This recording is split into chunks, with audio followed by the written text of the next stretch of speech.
Arquitecto, buenas tardes. Vamos a hacer el resumen del proyecto Casa Refugio para las mujeres víctimas de maltrato. En el análisis urbano hemos considerado lo siguiente. En la localización veíamos que se encuentra en el departamento de Junín, provincia de Huancayo, distrito de Huancayo. El área actual del terreno tiene un total de 6.225.963 metros cuadrados con un perímetro de 382 metros. Vemos que el distrito de Huancayo está ubicado en la provincia de Huancayo, departamento de Junín, y cerca tiene terrenos y también a la vez hay una casa refugio. En la población habíamos analizado los 7 distritos de la provincia de Huancayo y la que más importancia le habíamos tomado era la Huancayo, que tenía una población total en el año del 2017 de 119.993 habitantes. También se sacó la población por área según la residencia, la densidad poblacional también de todos los distritos y la población por género. En la caracterización económica habíamos tomado en cuenta, por ejemplo, el PEA, tanto ocupado y desocupado del año 2007, según la INEI. La fuente de la que sacamos este cuadrito fue del PDU de Huancayo. También se tomó en cuenta el PEA según género. Vemos en la parte de arriba el PEA de los hombres y en la parte de abajo el PEA de las mujeres. En la parte derecha vemos la población ocupada según la actividad económica. En este caso, la actividad económica que más se desarrollaba era la terciaria, que tiene un alrededor de 75.09% y en relación a las demás son un 15.71% y 9.25%. En el uso de suelo se crearon los mapas y se fueron colocando en base a los equipamientos que tenemos actualmente. Vemos lo naranja se colocó como salud, lo de amarillo son las residencias o casas, lo de azul educación. Se colocó dos tipos de recreación, recreación pasiva, que es el verde más oscuro y un verde más claro para recreación activa, el color plomo para otros usos, lo rojo para el comercio y tenemos el terreno a intervenir que está con un borde de color marrón. En el plano de accesibilidad tomamos en cuenta 3 tipos de flujos. Primero son las líneas principales, que serían las líneas de color marrón, con mayor grosor. Tenemos las avenidas secundarias, que son las líneas de color azul, y lo que son flujos peatonales que se enmarcaron con flechas.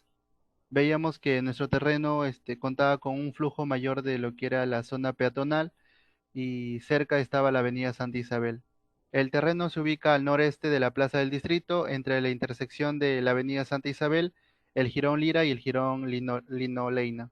En el equipamiento, de igual manera que el uso de suelo, se fueron colocando los distintos equipamientos como educación, otros usos. Por ejemplo, teníamos un cementerio, teníamos lo que son los hospitales general, centros de salud, puestos de salud. En el comercio contábamos con un mercado sectorial y a la vez también habían ya propuestas de centros comerciales y mercados. En el mapa de riesgo se analizó los distintos tipos de riesgo. En este caso, el terreno se encontraba en una zona de riesgo medio y también se analizó de todo Huancayo en sí. En la problemática encontramos principalmente las entidades involucradas, que sería el Ministerio de Justicia, el Poder Judicial y el Ministerio de la Mujer. En los promotores se tomó en cuenta a la Municipalidad Provincial de Huancayo, algunas instituciones privadas. Tenemos a los gobiernos local, regional y distrital. Y los principales beneficiarios son las mujeres y también los hijos. Algunos también se aplicaban a los niños.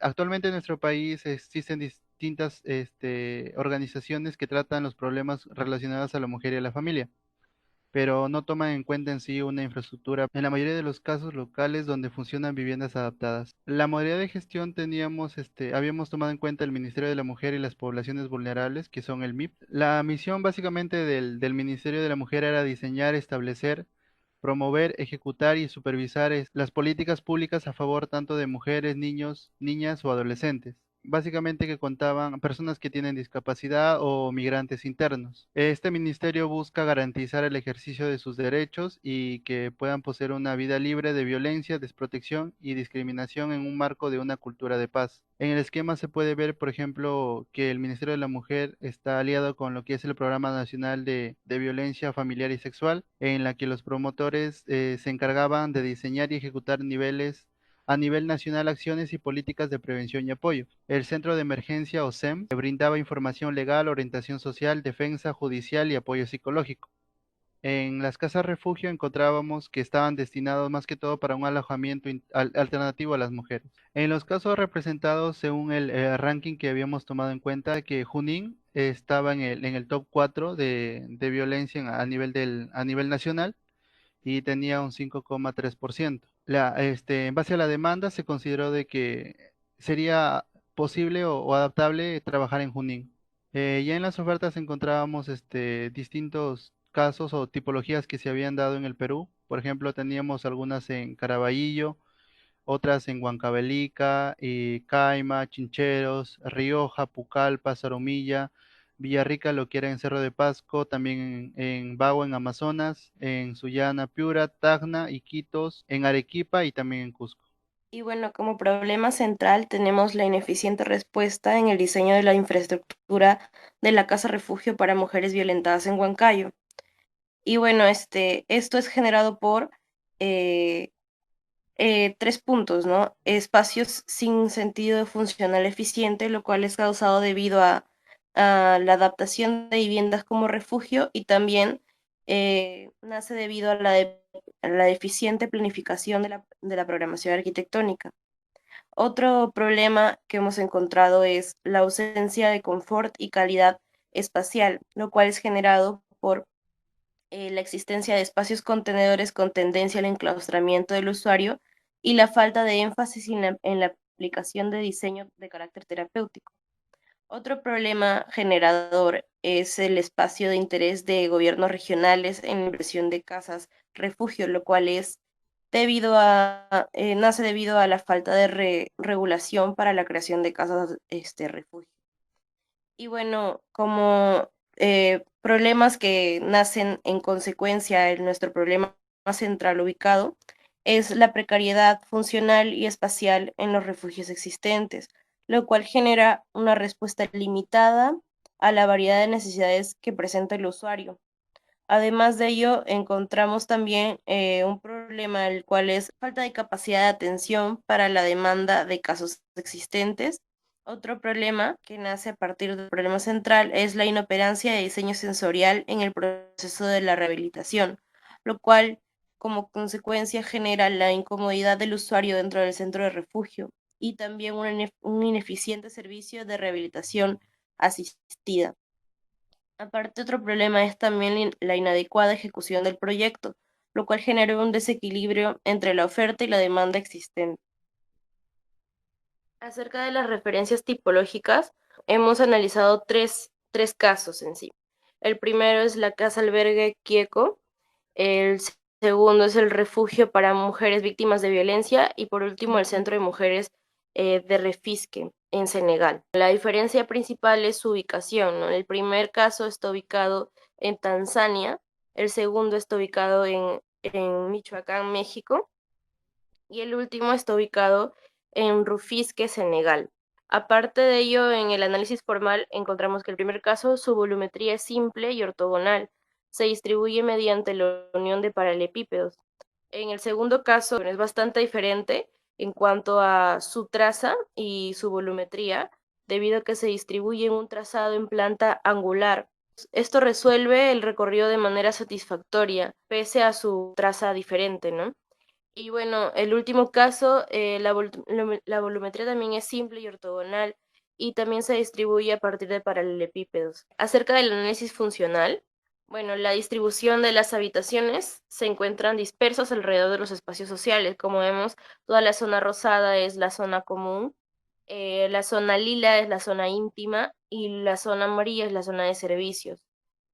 Bueno, y los espacios de circulación son los que están zonificados de color verde. Bueno, como vemos, las habitaciones en sí, las zonas íntimas, están dispersas alrededor y organizadas alrededor de espacios centrales, espacios sociales.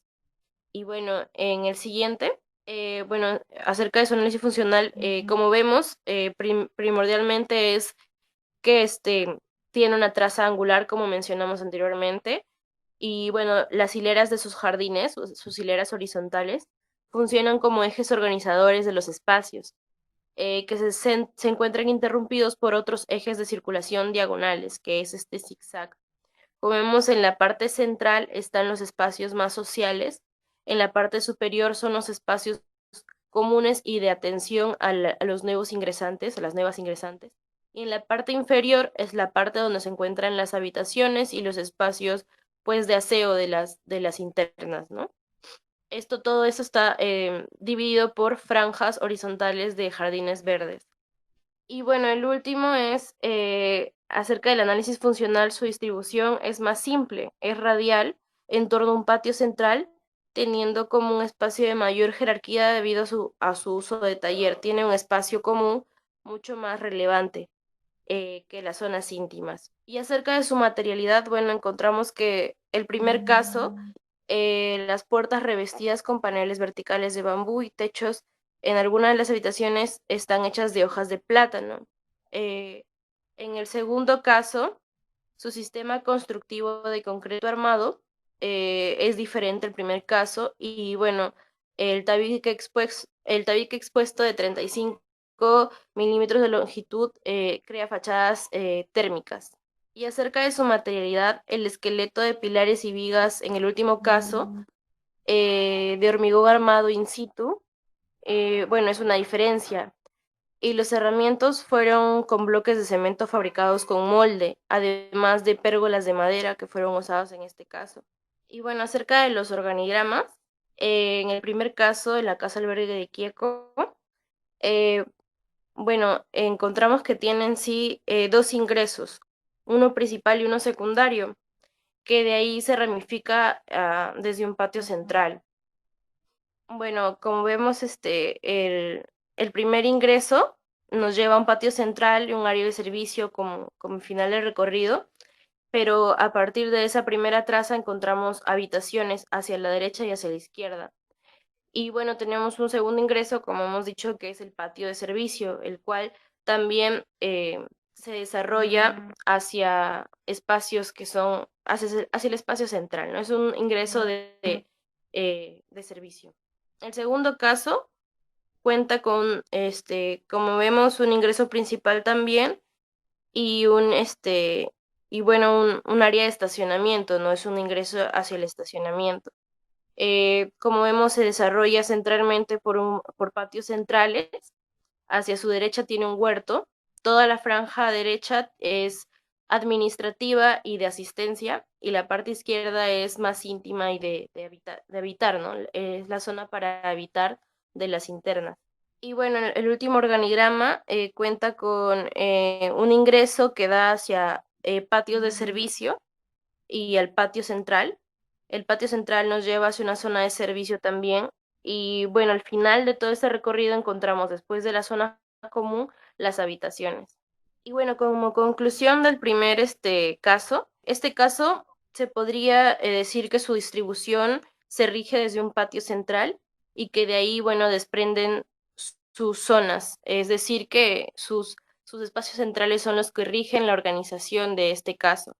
En el segundo, la función del patio central es muy relevante a la hora de distribuir la zonificación.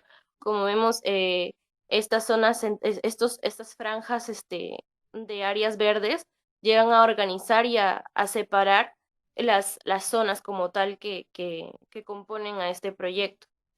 Y en el último caso, bueno, es una distribución mucho más simple que los anteriores casos y también se rige a partir de un patio central que organiza la distribución de los espacios. Ahora vamos a identificar qué clase de principios han sido relevantes al momento del diseño de cada uno de los casos que se han mencionado. Tenemos en el primero de la casa albergue Kieco, el emplazamiento, que se encuentra en una parcela con un área muy amplia. La instalación específica se encuentra ubicada en la parte inferior y se encuentra apartada también de una carretera. Esto es para garantizar su privacidad. Se encuentran separados por grandes corredores abiertos que se encuentran en un patio central. En cuanto a su identidad y cultura, los arquitectos tomaron mucho de la cultura local de Tanzania, e incluso involucraron a los usuarios para asegurarse de que satisfajan sus necesidades específicas. En la entrada tenemos una puerta decorativa con símbolos que se encuentran típicamente en las faldas kanka que usan las mujeres tanzanias, con un mensaje en suajili que se traduce como la igualdad de derechos para todo es la base del desarrollo. En cuanto al clima y temperatura, se tuvo en cuenta que, bueno, la temperatura en Tanzania, que es en Sudáfrica, se encuentra entre 16 a 33 grados centígrados. En la temporada de lluvias es muy caliente, puesto que la humedad aumenta la temperatura. Es por eso que los materiales y métodos constructivos que son familiares para los constructores y locales ayudan a que las estructuras encajen en su contexto. La forma en cómo resolvieron la ventilación y aislamiento, bueno, los tragaluces aseguran que la luz del día llegue a las habitaciones, minimizan el uso de iluminación artificial debido a su ventilación tan peculiar que tienen. También incorporar botellas de vidrio realizadas que proyectan la luz del color al interior. El segundo caso es refugio para mujeres víctimas de violencia. Para este caso, el edificio estuvo absolutamente cerrado hacia el exterior, ya que tenía que pasar desapercibido ante todo su contexto residencial. En cuanto a su cultura, tenemos que su función protectora hacia sus habitantes está diseñado para que la arquitectura se diluya, evitando ser protagonista, privilegiar la relación de usuario y naturaleza, reduciendo la sensación de aislamientos en las mujeres y sus hijos. En cuanto a su clima y temperatura, esta por gran parte del año varía de 3 grados centígrados a 30. La temporada de lluvias es nublada y la temperatura seca es parcialmente nublada y caliente durante casi todo el año. En cuanto a su ventilación y aislamiento, se dio un gran protagonismo al contraste de luz y oscuridad, lo que otorga, digamos, una atmósfera de recogimiento silente, una experiencia sensorial y psicológica de aliento, al brindarle, digamos, al visitante una adecuada analogía entre la luz al final del túnel. Por último, tenemos el Centro de Mujeres en Rufisque. Debido a que este terreno se encuentra en una riera, que es un lugar por donde suele pasar agua de lluvia o suelen posarse agua de lluvia, los edificios son de niveles bajos y tienen que ser de cimientos fuertes. En el desarrollo de la zona residencial, esta se vio descontrolada en el norte de la ciudad. Lo que busca el proyecto es integrarse a este tejido eminentemente residencial. En cuanto a su cultura, usualmente en esa zona de Sudáfrica se encuentra una gran tasa de desempleo y es la mujer la que saca adelante, ¿no?, a la casa. El desempleo es por parte de los hombres y es por eso que se mantienen desde antiguas comunidades triviales reuniones de mujeres en grupos para darse apoyo social, material y espiritual. Otra costumbre aquí es que el edificio se agrupa en torno a un patio interior, bajo el objetivo de construir un edificio que resulte familiar a los habitantes. En cuanto a su clima y temperatura, durante casi todo el año es de 25 a 28 grados aproximadamente. Esto es debido a que la humedad en las épocas de lluvia lo que hace es que la temperatura aumenta en el resto del año. Y en cuanto a su ventilación y aislamiento, la solución fue interesante. Usaron el reciclaje, se utilizó llantas de carro para permitir la ventilación y botellas de vidrio para la iluminación de las habitaciones más cerradas. Bueno, acerca de la línea de investigación, empezamos definiendo qué es una casa refugio. Vamos a definir la tipología. Y bueno, una casa refugio es un lugar de acogida temporal para mujeres víctimas de violencia que se encuentran en una situación de riesgo de feminicidio o que peligre su integridad y o salud física o mental por dicha violencia, asimismo como para sus hijos e hijas víctimas de violencia en su entorno familiar. Los hogares de refugio temporal, en adelante hogares, brindan protección, albergue, alimentación y atención multidisciplinaria especializada desde una perspectiva de género. La persona afectada por violencia familiar, sexual y o de género para ingresar a un hogar. Bueno, esta tipología se enfoca en seis puntos. El primero es el enfoque de derechos humanos, luego está el enfoque de género, el enfoque de integridad, el enfoque de interculturalidad y el enfoque de interseccionalidad, además del enfoque generacional. Bueno, cuatro características principales de esta tipología es, bueno, el ingreso y la permanencia de personas albergadas es voluntario. Dan atención permanente y funcionan las 24 horas del día durante los 365 días del año. La permanencia en los hogares es temporal, se da tanto subsista el riesgo para la víctima, así como para sus hijos o hijas. Y además se consideran las necesidades y perspectivas de cada persona para brindar una atención individualizada. Acerca del tipo de investigación que vamos a desarrollar, bueno, la metodología de investigación que hemos ubicado es la investigación aplicada. Bueno, un resumen de qué es investigación es la búsqueda del porqué de las cosas, cuyo objetivo es tener cada vez más conocimiento de la realidad y la aplicación de este conocimiento para resolver problemas. Existen dos tipos de investigación, una básica y una aplicada. El primer tipo de investigación consta de el generar teorías, tesis, a partir de un método científico. Todo esto nace de una idea. Y bueno, el siguiente tipo de investigación es una investigación con conocimiento práctico. Bueno, nace de una necesidad social o industrial. Consiste en la aplicación de estas teorías generadas en el anterior tipo de investigación, y a través de un proceso de investigación y maduración de estas teorías se genera un prototipo, el cual es considerado una tecnología o una invención. Ahora, con respecto a la problemática actual, tenemos que la víctima que llega a la casa refugio puede llegar a causa de una violencia sexual, violencia familiar, con cierto grado de dependencia hacia su agresor. También tienen responsabilidad familiar, ya que varias de estas víctimas cuentan con hijos menores de edad en su mayoría y traen daños psicológicos muy fuertes. En base a ello surge la necesidad de seguridad y protección, un refugio durante la estancia, la rehabilitación integral, brindar también un soporte psicológico y que la estancia esté orientada a los conceptos de confort y bienestar.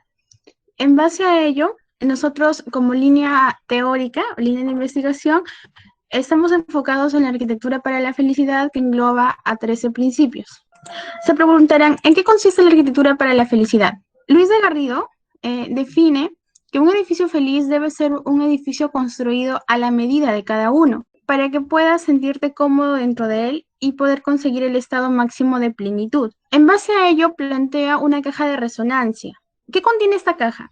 Factores reductores y amplificadores, que van a permitir que la arquitectura cumpla el rol de estimular y amplificar. Si ya se ha indicado que un edificio feliz está hecho a la medida del usuario, entonces tenemos que nosotros, para poder plantear, conocer a nuestro usuario. Tenemos, en este caso, en base a algunos posts que se han leído, algunas noticias, y dentro de los rankings de las ciudades que proyectan mayor felicidad por su gente, su cultura y sus manifestaciones artísticas y culturales, Huancayo es la ciudad más feliz del Perú. Esto se debe a la dinámica viva de los pueblos. El arquitecto Luis de Garrido plantea 13 principios que permiten o están orientados a que se pueda lograr la arquitectura para la felicidad. Dentro de ellos tenemos los que vemos a continuación y vamos a ir desarrollando a lo largo de la exposición. Empezaremos por el equilibrio térmico. El equilibrio térmico es la capacidad de autorregulación térmica y que permite sobrevivir a entornos que pueden ser muy cálidos o muy fríos. Con respecto a Huancayo, tenemos que los veranos son cortos, cómodos y nublados. Los inviernos son cortos, fríos y parcialmente nublados. La temperatura media anual en Huancayo se encuentra más o menos en los 12 grados. En base a este criterio o este principio de equilibrio térmico, tenemos que son 4 parámetros que se evalúan. La temperatura del aire en Huancayo varía de 5 a 20 grados centígrados y bueno, raras veces baja a menos de 3 o sube a más de 22 grados. Como es un clima de serranía, es mayormente frío. Con respecto a la humedad relativa, este es un promedio anual. Aquí tenemos una tabla que se ha elaborado por cada mes y hemos llegado a obtener un promedio anual que es el 65.4%, pero mencionaremos que la humedad relativa influye en la sensación térmica, por eso es importante también conocerla. ¿Qué es decir la temperatura de sensación? Con respecto a la velocidad del aire, varía de 10 a 15 kilómetros por hora mayormente. Y aquí tenemos un esquema que se ha realizado para poder conocer, de acuerdo a cada mes, en dónde se da mayor, en dónde es mayor la cantidad de viento, no la velocidad. Y con respecto a la temperatura radiante, tenemos también un esquema en donde podemos ver, por ejemplo, que la parte del amarillo más claro es los meses, ¿no? Que hay sol. Esto nos va a permitir poder estudiar y nosotros conocer en qué meses es más favorable, porque tenemos más iluminación, son los días más, o los días que son más nublados, para tener en cuenta al momento de diseñar las ventanas o algún tipo de vano también. El equilibrio térmico busca un balance térmico. ¿Cómo podríamos nosotros conseguir un balance, no? Esto puede ser mediante el calor intercambiado por conducción, por radiación, por convección, puede ser también por la evaporación del sudor y por el calor producido por el cuerpo. Hemos realizado un esquema para que se pueda entender y representar cada uno de ellos, ¿no? La transferencia de calor se puede dar de tres formas: por radiación, por conducción y por convección. También se podría dar, en este caso, también el intercambio de aire. Aquí tenemos un esquema de cómo se genera. En base a ello, sabemos que las condiciones del el UNE, en este caso la norma ISO 7730, nos brinda estos parámetros. Acá están evaluadas los parámetros y estas son las condiciones, por ejemplo, de temperatura operativa, la velocidad del aire, la humedad relativa y también está la resistencia térmica del vestido, tanto en invierno como en verano. Esta es la norma, ¿no? Lo que establece, y hemos elaborado un cuadro en base a los datos que hemos obtenido con respecto a Huancayo. Entonces podríamos aquí fácilmente darnos cuenta.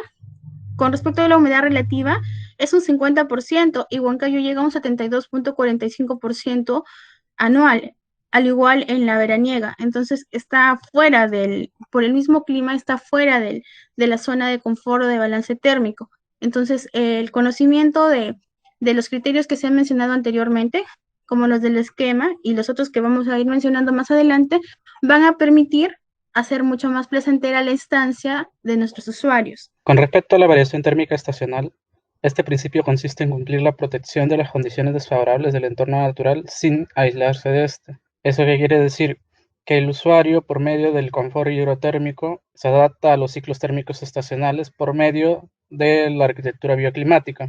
El usuario, al romper esa conexión, ¿no?, provoca el aislamiento con los ciclos térmicos estacionales, lo que ocasiona una vulnerabilidad e irritabilidad al usuario, la dependencia de la tecnología y el alto consumo energético. Con respecto a la sencillez tecnológica y el mínimo mantenimiento, tenemos que utilizar a la propia naturaleza para satisfacer las necesidades, reduciendo los costos de tecnología y mantenimiento.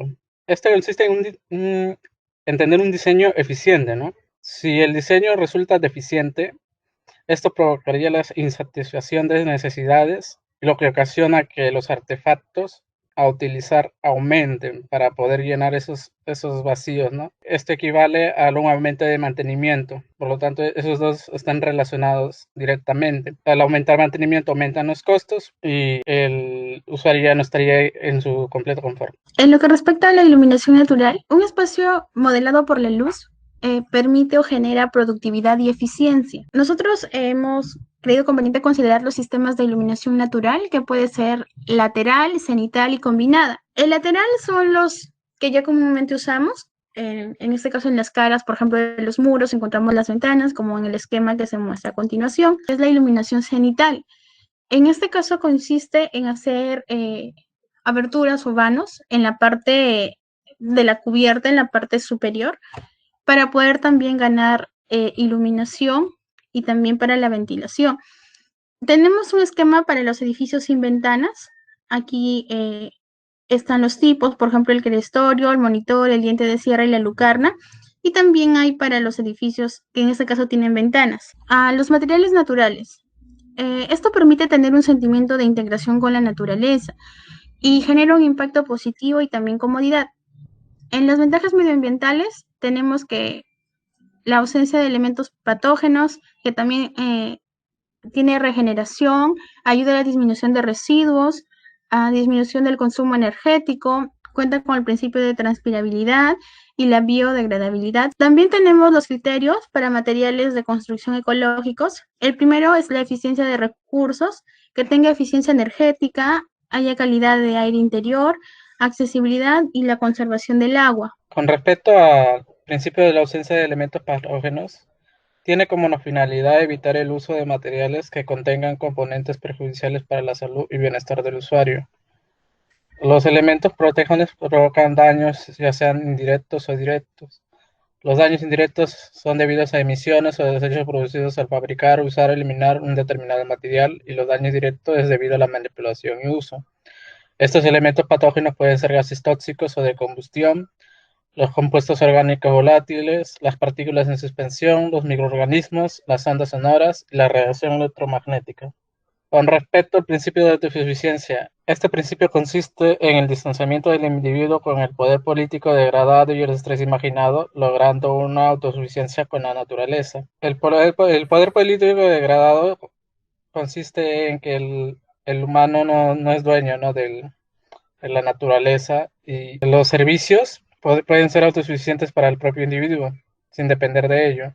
Y el estrés imaginado lo menciona así el autor debido a que ese estrés no debería existir, ya que al no tener que estar pendiente de pagar los servicios, ¿no?, simplemente podría resguardarse de la misma naturaleza. ¿Cómo? Por medio de hábitats autosuficientes. Esto provocaría la autosuficiencia del individuo en los nuevos entornos, ya sean globales o virtuales, para obtener unos ciudadanos libres. En el principio de diseño arquitectónico sencillo y no monótono habíamos tomado en cuenta 4 puntos. Uno que era la identidad, que básicamente hablaba un poco acerca de que el edificio debería de tener una continuidad y a la vez una unidad.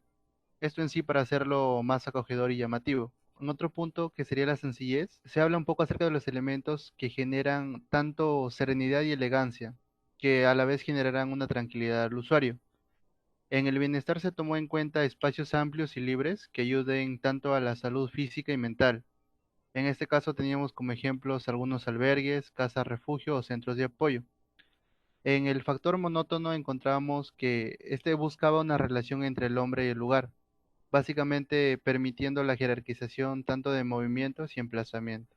Otro principio importante que habíamos tomado en cuenta eran los colores adecuados. En esta tablita se mencionan algunos de los colores importantes y para qué pueden servir. Como he visto algunos colores adecuados, en esta tabla ya se mencionan cuáles son los colores y cómo deberían usarse. Por ejemplo, en ambientes industriales, teníamos que, por ejemplo, el color verde combinado con un azul eh, presta un ambiente relajado.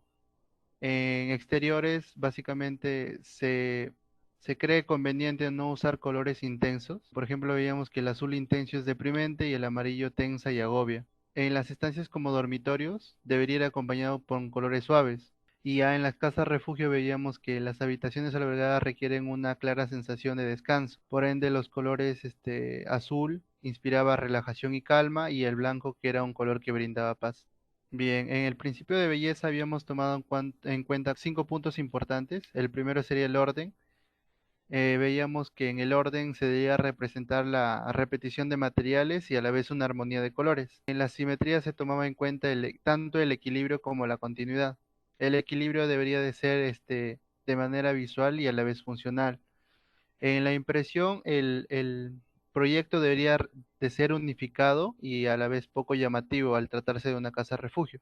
En las visuales, podrías utilizar distintos tipos como desniveles o también un juego de alturas como se aprecia en la imagen. En la jerarquía veíamos un poco acerca de las tesis, hablaban un poco de la funcionalidad.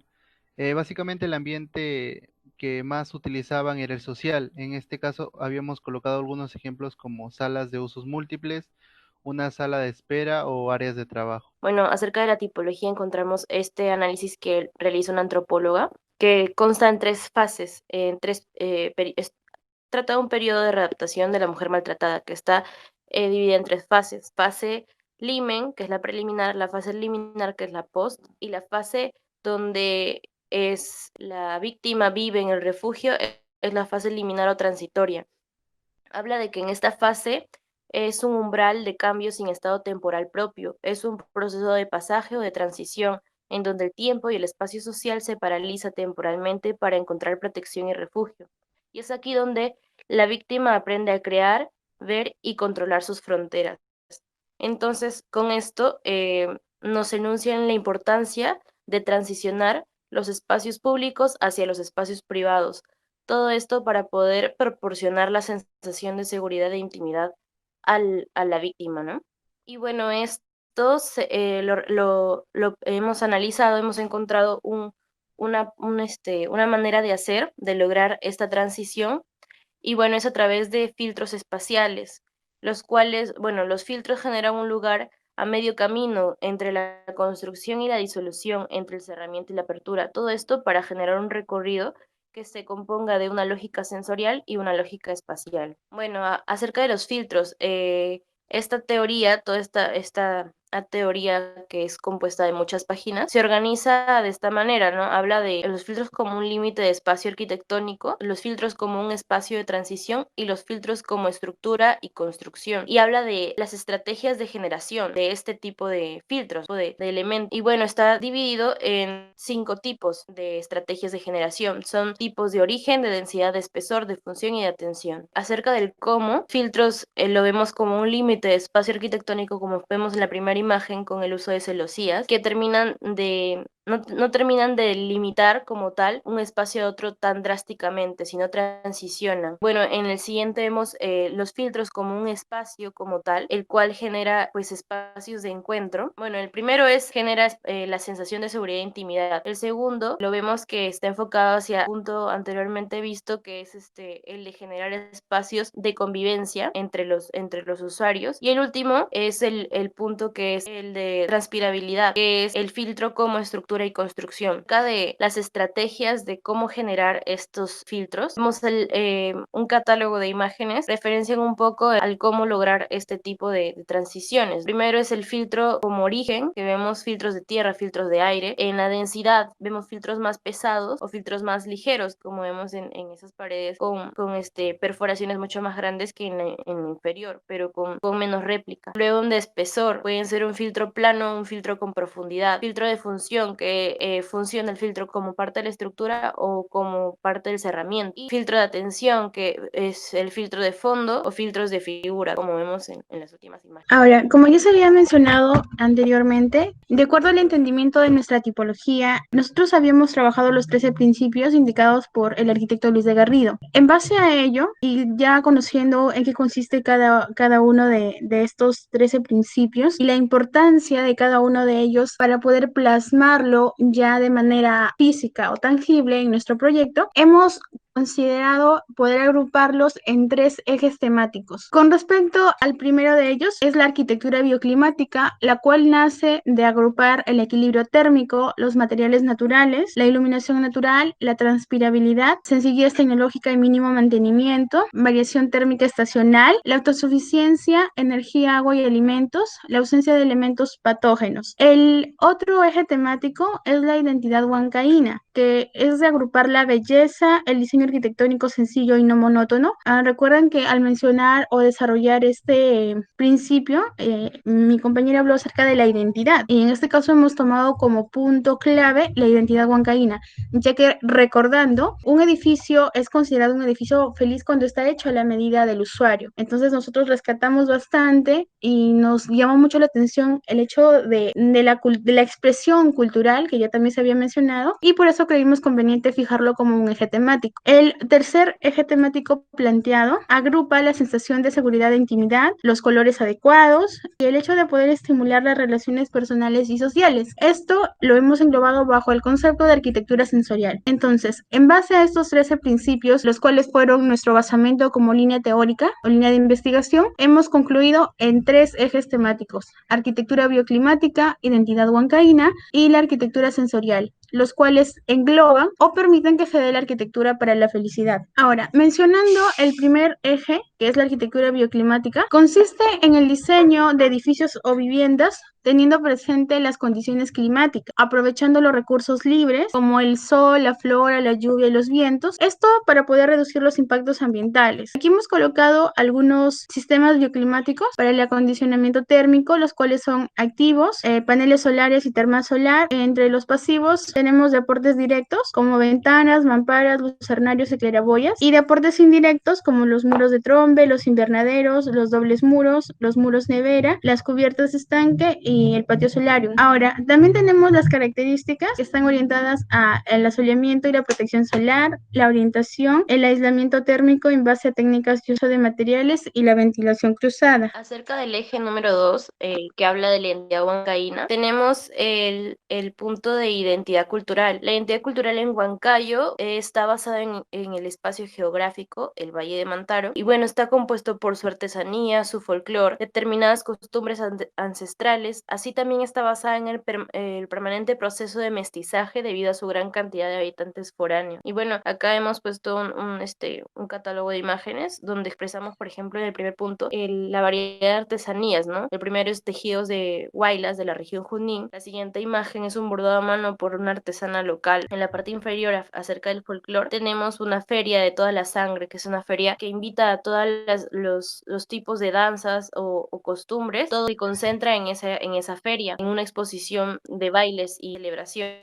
Otro punto acerca de su folclore es los bailarines de Huaylas, que es uno de los bailes más antiguos del Perú, presentes aquí en Huancayo. Acerca de sus costumbres, bueno, tenemos al carnaval Huanca, que es uno de los más grandes carnavales ahí en Huancayo. Es tradicional del lugar y se observa ahí la diversidad de trajes y bordados. Y bueno, otra costumbre es la procesión celebrada a Huancayo, que es el Señor de Muruguay, que se realiza ahí en Huancayo, es muy propia del lugar. Bueno, otro eje es la arquitectura sensorial. También le hemos enfocado hacia el panorama que se puede observar en la realidad huancaína, ¿no? Su gama de colores. Hemos sacado colores observados en imágenes de los lugares más representativos y de los elementos más representativos de Huancayo. El primero es, bueno, el Parque de la Identidad Huanca, donde vemos colores mucho más neutros, mucho más fríos, tonos más fríos. En la Plaza Central, la Constitución, también unos matices muy parecidos. Luego, bueno, elementos presentes en su panorama acerca de sus mercados, por ejemplo, el maíz producido en Huancayo. Luego, el convento de Santa Rosa de Ocopa, que es un lugar importante en Huancayo. Y bueno, una vestimenta, por último, una vestimenta de una anciana huancaína. Y bueno, podemos decir que en Huancayo presenta una agrupación contrastante de colores en su panorama. Bueno, en lugares institucionales cargados de solemnidad e historia, como lo son el Parque de la Identidad, la primera imagen, y la Plaza Central, se encuentran tonos fríos en su mayoría, constituidos por arquitectura como tal. Y también es muy determinado por sus colores, por su materialidad. Como vemos, bueno, Huancayo es llamado la ciudad de piedra. Vemos ese material predominantemente, por eso vemos esos tonos grises. Además, el uso de la madera también es un elemento importante, estos dos elementos. Y bueno, en lugares donde predomina el arte y la expresión, el uso de colores vivos y radiantes contrasta mucho con los tonos fríos de los materiales constructivos usados aquí en Huancayo. Ahora, con respecto a los objetivos, luego de ya conocer la línea teórica bajo la cual nos hemos regido y la cual se ha realizado la investigación, hemos planteado los siguientes objetivos. Como objetivo general, tenemos el poder plantear un diseño arquitectónico realista, resiliente y humanitario que ofrezca alternativas para mejorar la calidad de vida de las albergadas y contribuya a su recuperación física, psicológica y emocional, culminando con la reintegración de las mujeres y niños en un entorno social difícil y ajeno a sus necesidades. Ya. Los objetivos específicos están orientados a los 3 ejes que ya se ha mencionado anteriormente. El primero responde al eje de la arquitectura bioclimática. Se busca o se propone espacios funcionales basados en la arquitectura bioclimática, teniendo presente las condiciones climáticas, aprovechando los recursos libres, como el sol, la flora, la fauna y los vientos, la lluvia, para poder aminorar los impactos ambientales, procurando reducir consumos de energía. El segundo, establecer la identidad huancaína en el proyecto, teniendo en cuenta las características propias del lugar a intervenir, entendiendo el contexto tipológico y obviamente a nuestro usuario. El tercero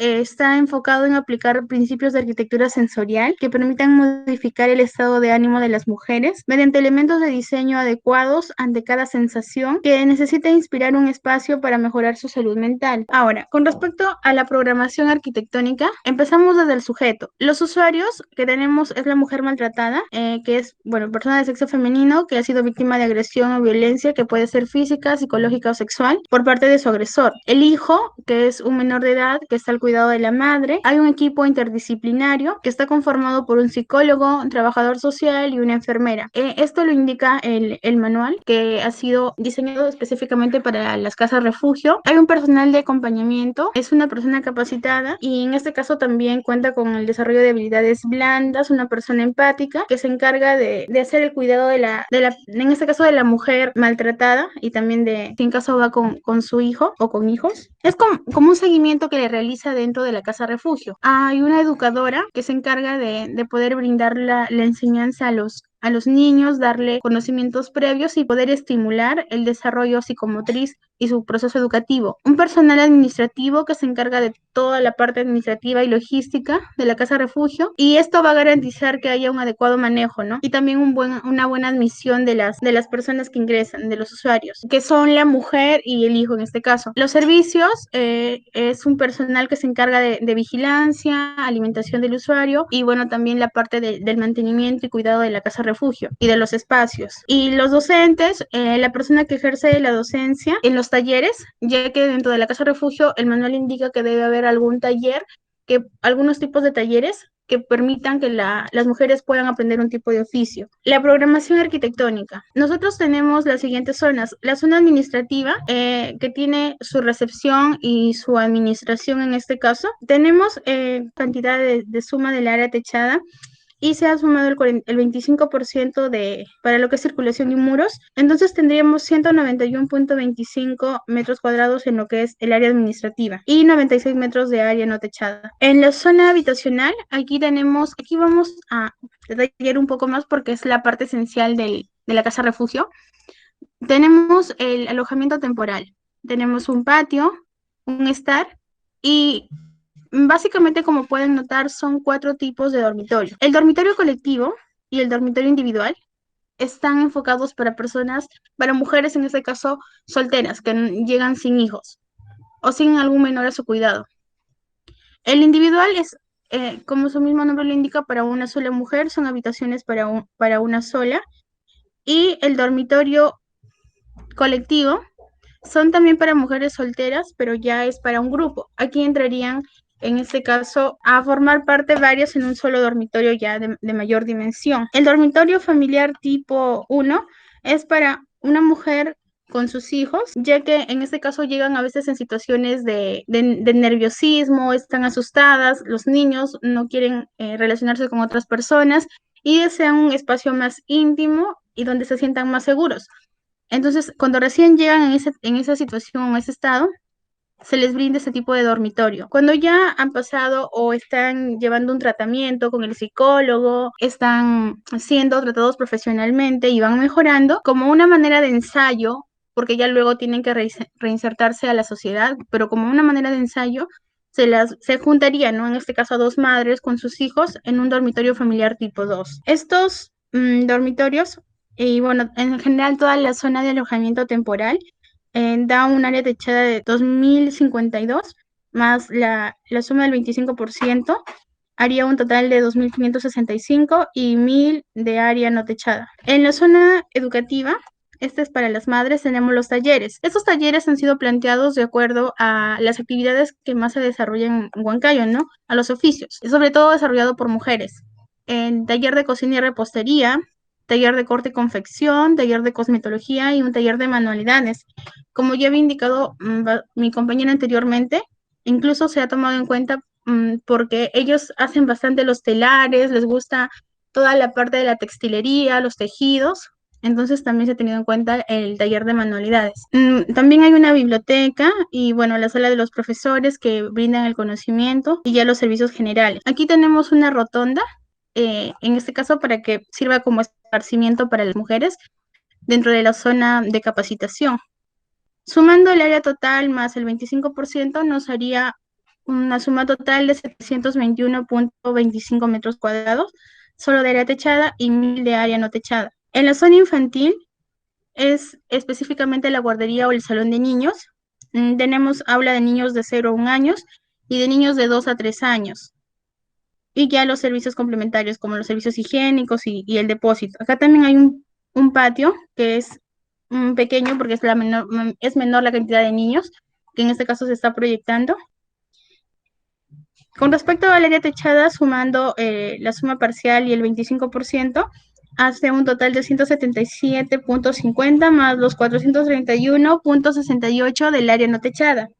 Tenemos también una subzona de asistencia y salud en la parte de consultas. Aquí hay consultorios porque hay varias situaciones en las que incluso la mujer que llega o los hijos están en estado de desnutrición o tienen alguna dolencia, entonces necesitan un tratamiento. Y esto es algo importante también que debería mencionarlo ahora. La casa refugio es similar bueno, porque no los dejan salir a un lugar penitenciario porque ellas ingresan y ya solamente pueden salir de la casa refugio cuando ya deciden retirarse. Pero no es que las dejan que vayan visitas y también es restringido la comunicación por celular. Entonces, si ellas cuentan con algún malestar o alguna enfermedad y necesitan algún tipo de atención, salvo que sea de mayor magnitud, que necesiten ya un internamiento o un hospital, sí podrían salir bajo cierto cuidado, ¿no? Pero si es un mal que se puede ver o se puede tratar dentro, para ello se han creído conveniente, que el manual también lo indica, poder colocar consultorios. Hay un consultorio de medicina general, consultorio de nutrición para los niños sobre todo, porque hay casos en los que llegan en estado de desnutrición o de anemia. En consultorio fisioterapia y el consultorio de pediatría para los niños y también de terapia para los niños. Y bueno, ya el consultorio de psicología, que es uno de los consultorios importantes que ayuda también en el proceso de rehabilitación del usuario. El salón de terapia grupal, hay un salón de charlas también. Y bueno, ya los complementarios, ¿no? Como los servicios higiénicos y las salas de espera. Sumando todas los ambientes que hay en esta área, hace un total de 385.40 más el porcentaje del 25%, haría un total de 481.75. Asimismo, se ha planteado una zona de servicios complementarios. Hay un patio de comidas. Tenemos la sala de usos múltiples. Aquí hay un escenario por algún tipo de actividad. Si bien es cierto, al inicio tal vez no se pueda usar porque la mujer cuando recién ingresa está en un estado que necesita más hermetismo, pero ya a medida que se va dando el progreso en su rehabilitación, es bueno ir ensayando la rehabilitación y no solamente en la propuesta, como ya se había indicado, de los dormitorios, sino también darles cabida a que puedan desarrollar algún tipo de actividad y no solo ellas, sino sus hijos, ¿no? Y poder darles momentos culturales también, ya que ellas no pueden salir, entonces necesitan todo lo que uno encuentra fuera de la ciudad, tenerlo dentro para que se sientan cómodas y no noten, ¿no? En este caso, no sientan de manera tangible el encierro. Las ciudades en este caso que pertenecen a la sierra y sobre todo, en este caso, Huancayo, son muy apegados al aspecto religioso. Entonces se ha creído conveniente colocar una pequeña capilla porque incluso hay algunos estudios que lo han demostrado, que si bien es cierto, la fe es algo que la religión o la creencia en Dios, lo que tú no lo puedes ver, pero ayuda emocionalmente, ayuda a las personas a aferrarse en algo o en alguien, en este caso en Dios, y por eso se ha creído conveniente también este tipo de ambiente. Hay una loza deportiva para que se pueda desarrollar algún tipo de actividad cultural o juego, tanto para las madres o para los niños, que ellos sobre todo necesitan espacio para poder, en este caso, desarrollar sus actividades con normalidad. Sumando la suma parcial y el porcentaje del 25%, tenemos que el área es 1596.88 y hace un total de 244 el área no techada. Y finalmente tenemos la zona de servicios, que lo usan, o bueno, están en esta zona las personas que se encargan de dar el mantenimiento y cuidado a la casa refugio. Aquí tenemos hay un patio también para ellos, que es un patio muy pequeño porque es menor la cantidad de personas, el patio de maniobras, la caseta de guardería y bueno, los depósitos, ¿no? Que en este caso son importantes para guardar las máquinas y los elementos que utilizan para hacer la limpieza y el mantenimiento. Sumando todo ello, hay una suma parcial de 329.30 más el porcentaje del 25%, son 411.63 de área techada y 106 de área no techada. Tenemos aquí el resumen del cuadro de áreas. El área total techada es 6.145.25 y la área no techada es 2.633.68. El total, sumando ambas, es 8.778.93. Entonces, en base a ello, hemos elaborado el gráfico y sí estamos cumpliendo con el 30% del área no techada. Ahora, las fichas técnicas, esta ficha que están viendo es de la habitación del dormitorio colectivo. Ha sido diseñada para 6 usuarios. Tenemos 3 camas en la parte superior y 3 en la parte inferior. Al inicio de la habitación hay una zona de lectura, una zona para que puedan ver televisión también y bueno, los servicios higiénicos. Se ha creído conveniente de que dentro de la habitación sea también espaciosa, porque si bien es cierto, hay zonas de esparcimiento, pero también pasan un buen tiempo en las habitaciones y necesitan no sentirse enclaustradas. Este es el dormitorio tipo 1, el dormitorio familiar tipo 1. A la cama para la madre tenemos un camarote, en este caso para los hijos.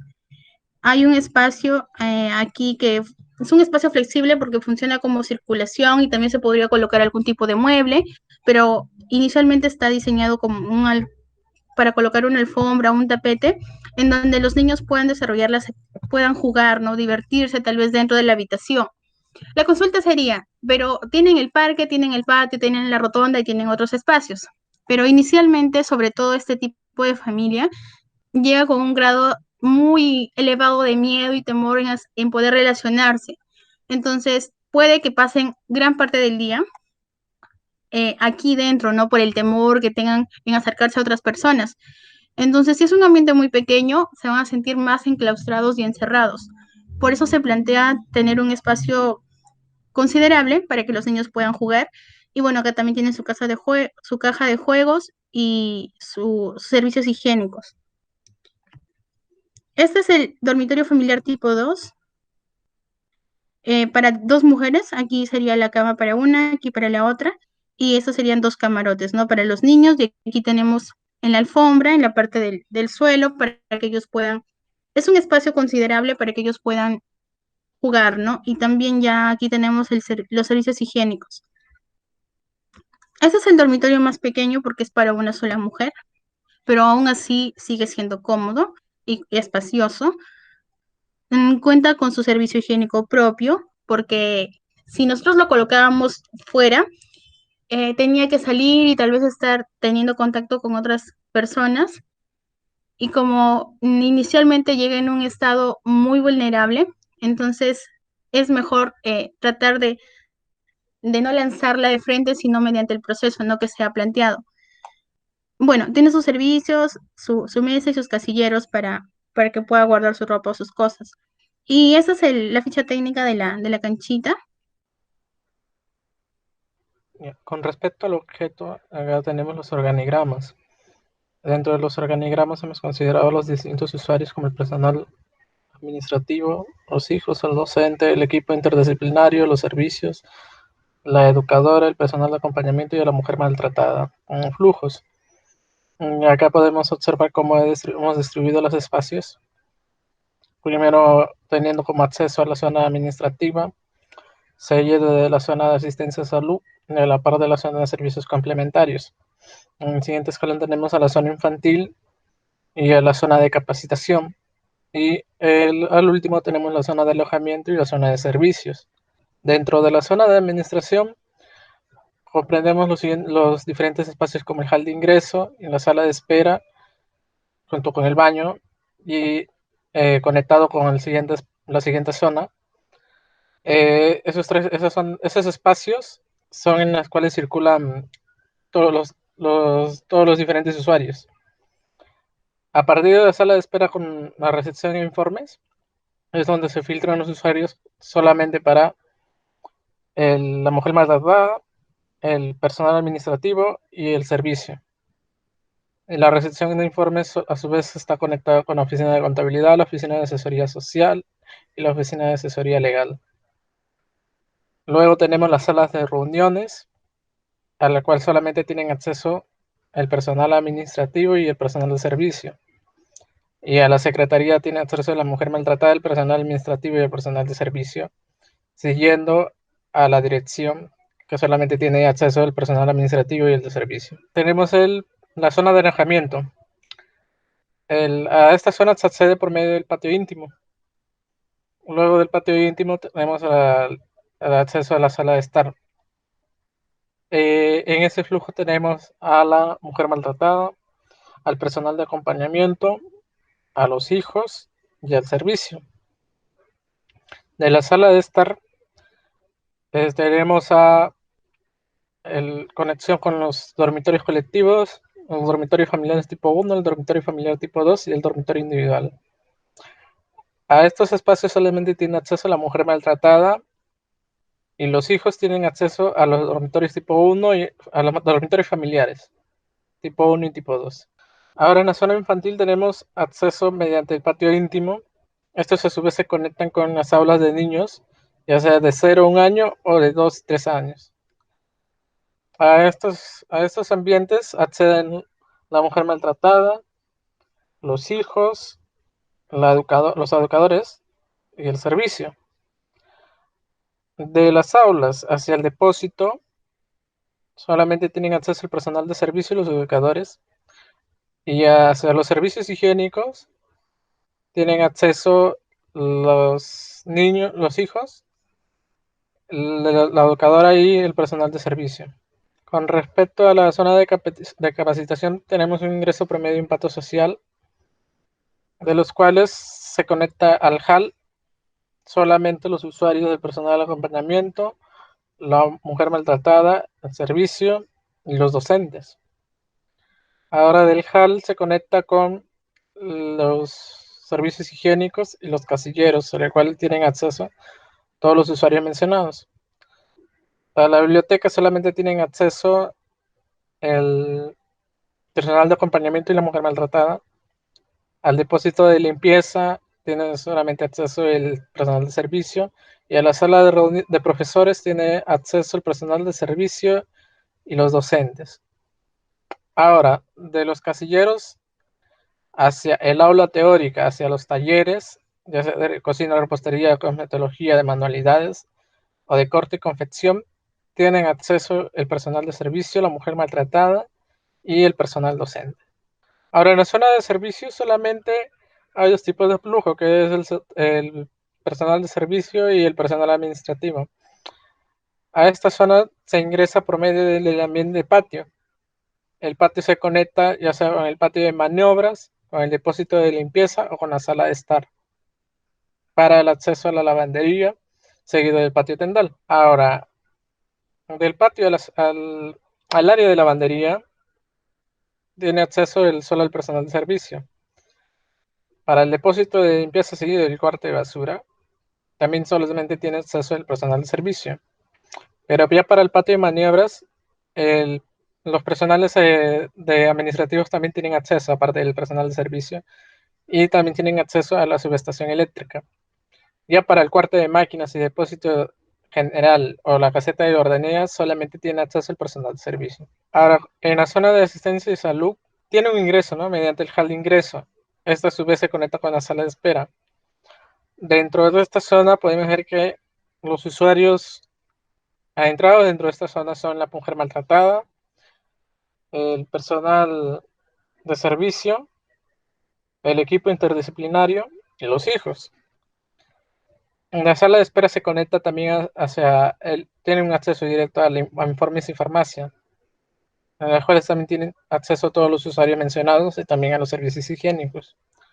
Ahora, de la sala de espera, luego te puedes conectar mediante los ambientes de consultorio de nutrición, el consultorio de medicina general, el consultorio de fisioterapia y recuperación, el tópico, una sala de espera, ¿no? Otros servicios higiénicos para la sala de espera, la terapia grupal, el consultorio de psicología, el salón de charlas, a las cuales tienen acceso la mujer maltratada, el personal de servicio y el equipo interdisciplinario. Después hay dos áreas que son la terapia para niños y el consultorio de pediatría, a las cuales tienen acceso los hijos, el equipo interdisciplinario y el personal de servicio. Luego hay un espacio apartado que es el cuarto de limpieza, al cual solamente tiene acceso el personal de servicio. Con respecto a la zona de servicios complementarios, accedemos a esta zona mediante un hall de ingreso, en el cual podemos darnos cuenta que los usuarios que tienen acceso a esta zona son los hijos, el personal de acompañamiento, el personal de servicio y la mujer maltratada. Del hall de ingreso se puede conectar a la capilla o a la loza deportiva, al salón de usos múltiples y al comedor. A todos ellos pueden acceder todos los usuarios mencionados. Del comedor también tiene acceso hacia un baño, que es para todos los usuarios mencionados, y hacia la cocina. A la cocina solamente puede ir el personal de servicio. De la cocina se puede conectar a los siguientes ambientes, que son el frigorífico, la despensa, la oficina del chef y los servicios higiénicos de servicio, en el cual solamente tiene acceso el personal de servicio también. Con respecto a la matriz de criterios, hemos considerado para cada zona, con respecto a la función, forma, estructura, contexto y lo climático. En respecto a la zona administrativa, hemos considerado que debe tener un acceso rápido a la entrada principal de la casa de refugio, y esto a su vez tiene que encontrarse conectada a la zona de salud y a la de servicios complementarios. Aquí encontramos las oficinas de asesoría legal, asesoría social, contabilidad, que permiten una adecuada gestión de la entidad. Estas oficinas son para el desarrollo administrativo, sala de espera y áreas de conexión. Están ubicadas cerca del acceso principal de la casa de refugio para tener un fácil acceso al personal. Ahora, en la zona habitacional, hemos considerado que esta área al permitir el desarrollo pleno de los usuarios, tenemos las habitaciones correctamente equipadas para que el usuario se sienta cómodo en un espacio confortable que contribuya a su proceso de recuperación.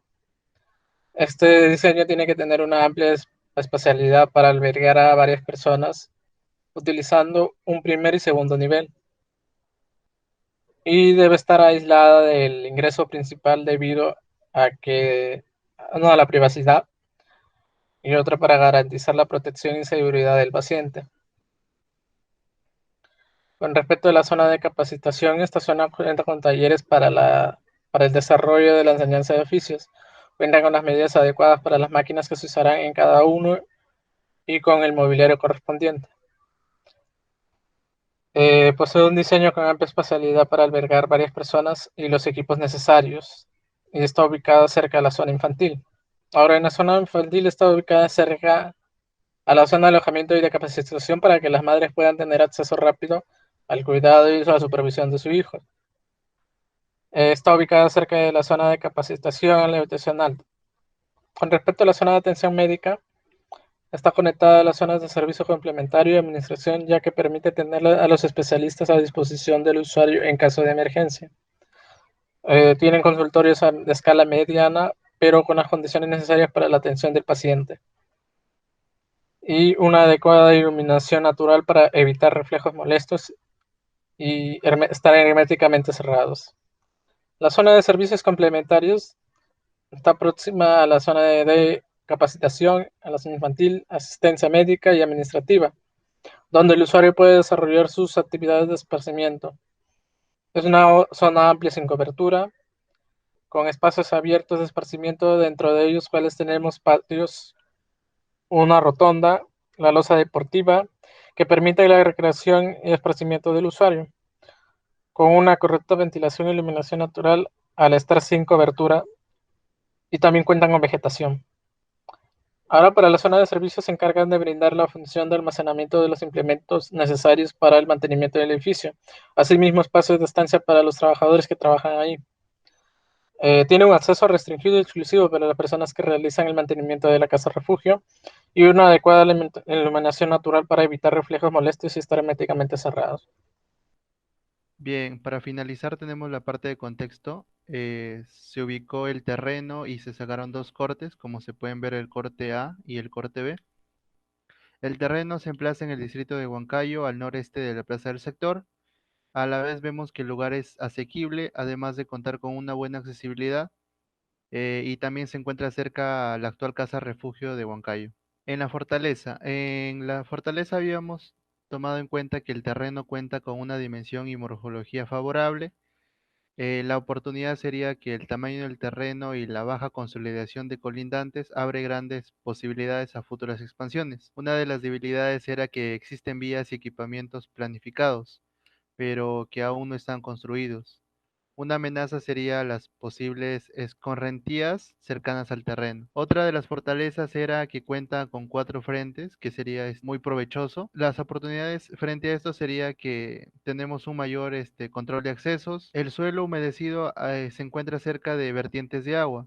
Otra de las amenazas era un clima agreste y ocasional ante la presencia de lluvias intensas. Otra fortaleza era que se ubica en una zona apartada de la actividad de la ciudad y la oportunidad era una mayor oportunidad de ofrecer confidencialidad y discreción a los ingresantes. En la normatividad habíamos tomado en cuenta los parámetros urbanísticos y las características del terreno.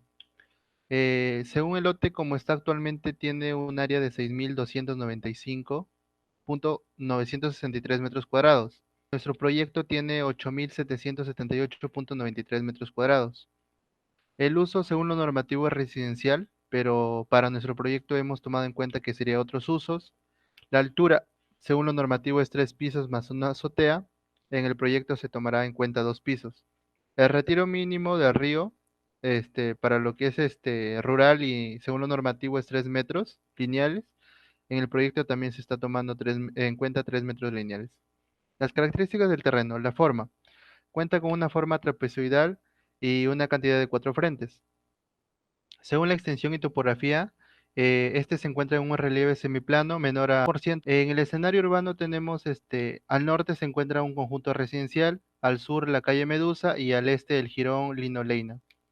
En la infraestructura urbana y arquitectónica cuenta con un sistema vial afirmado. Se tomó en cuenta algunas vistas del terreno.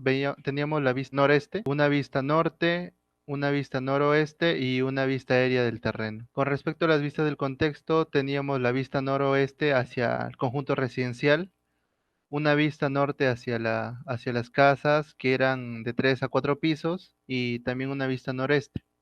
En el contexto inmediato encontramos que el terreno está rodeado de áreas de residencia, viviendas de 1 a 5 pisos, áreas libres que son parques y también equipamientos, que era un mercado zonal, un centro de salud, el cementerio y el estadio. Ahora, en base a la explicación que se ha realizado durante todo el trabajo, hemos creído conveniente poder colocar una imagen que hemos sacado de Maps, en donde se puede observar el terreno donde nosotros estamos planteando la casa refugio. Este es el terreno total, que son las 6 hectáreas, y aquí tenemos ya este cubo de color azul, que es el terreno donde se está haciendo la propuesta. A partir de toda la línea de investigación y el entendimiento del usuario, bajo los 3 ejes temáticos que se han mencionado durante la exposición, el grupo planteó lo siguiente o concluyó de la siguiente manera: que el entendimiento de la identidad huancaína y de la evidente violencia contra la mujer en el Perú encumbra el nacimiento de la Casa Refugio en Huancayo, como opción de estancia y oportunidad de cuidar y rehabilitar al usuario, A esta causa se suman principios de arquitectura sensorial y bioclimática para lograr esa combinación idónea que permitirá disipar los estragos causados por la violencia. Eso es todo, arquitecto. Gracias.